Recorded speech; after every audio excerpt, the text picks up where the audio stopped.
Hello, কি অবস্থা তোমাদের সবার?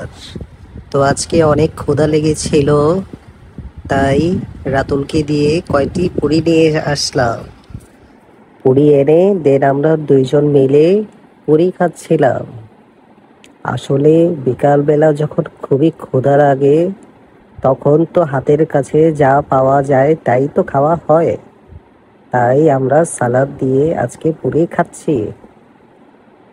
পুরি এই জিনিসটা খেতে না চাইলেও খাওয়া লাগে, খাইতে চাইলেও খাওয়া লাগে। সহজলভ্য হওয়ায় এটা ছাড়া নাস্তার আর কোনো বিকল্প নাই। তাই তো বিকাল হলেই কিছু না পেলে তখন আমরা সবাই পুরি খাই।